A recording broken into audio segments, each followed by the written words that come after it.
a legend has emerged from the dust. A hero locked deep in the Kanto region on a divine journey. A quest of valor and marvel. His tale spans hundreds of hours and thousands of lepers. Through perils unknown, he marches.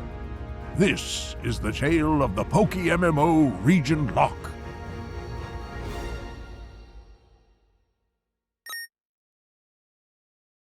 What's up? This is Team Rocket. Welcome back to the PokeMMO Region Lock. I've officially joined the top 3% of PokeMMO players. In what category, you may ask? Have I joined the ranks of the richest players in the game? Well, no. Of course not. Shunting's really expensive. I, my friends, have joined the esteemed ranks of the top 3% driest players in PokeMMO. That's right. RNGesus has blessed my account with the luck of someone who's walked under 10 ladders and smashed 1,000,000 mirrors. At the time of recording, my account is at 138,000 encounters with no shiny. Now hold on. Before you go scrambling down to the comments calling cap, allow me to elaborate on how I reached that encounter count. When I finished the Pokédex challenge, I focused my attention towards shunting. Naturally, I wanted to figure out how many encounters my account had. Because I was so new to the game, I had no idea encounter counters were even a thing. As a result, I had no idea how to gauge where I was at. I needed help if I was going to figure this one out. I reached out to experienced PokeMMO players from the Petrowski Discord server, PokeMMO Duders.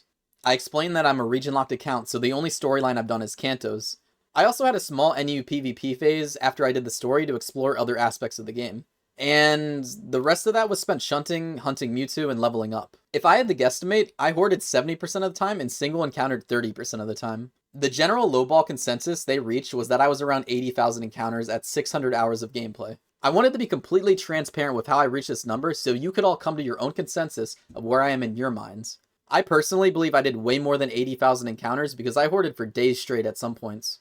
But I'd rather lowball than overestimate. So now that we have identified where I'm getting 138,000 encounters from, let me explain how that lands me in the top 3% driest PokeMMO shunters. It's time to introduce Copium Math.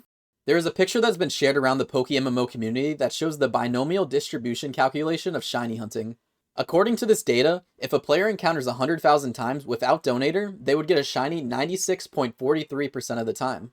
If they encounter 300,000 times, it'd be 99.99%. I suck at math, but I asked people who don't where my current 138,000 encounters would land me in the binomial distribution. 138,000 lands me at 97.07, meaning in 97% of scenarios, I would have already encountered a shiny by now.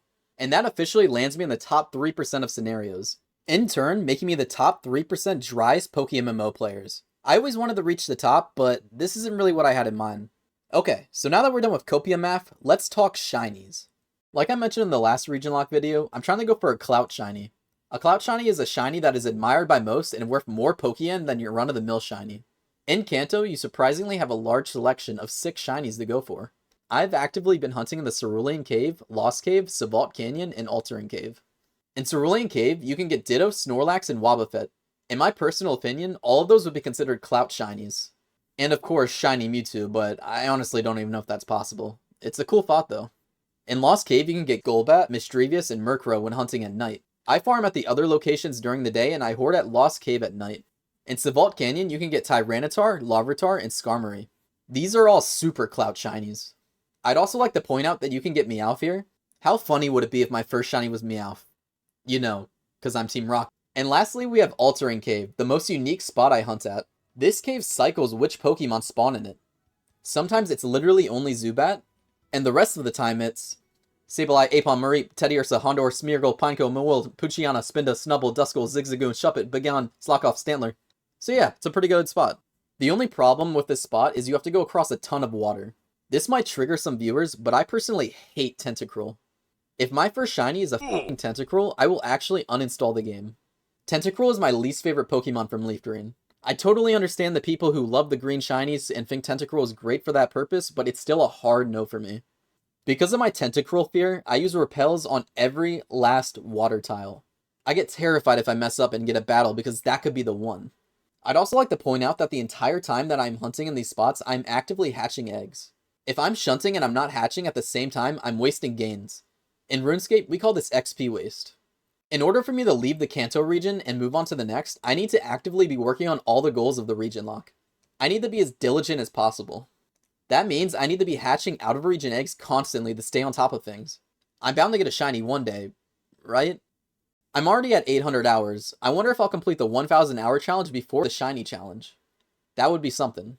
I'm going to keep on running these encounters up. I hope you guys enjoyed this region lock update. I'll let you guys know what shinies I end up getting. If you enjoyed the video, leave a like.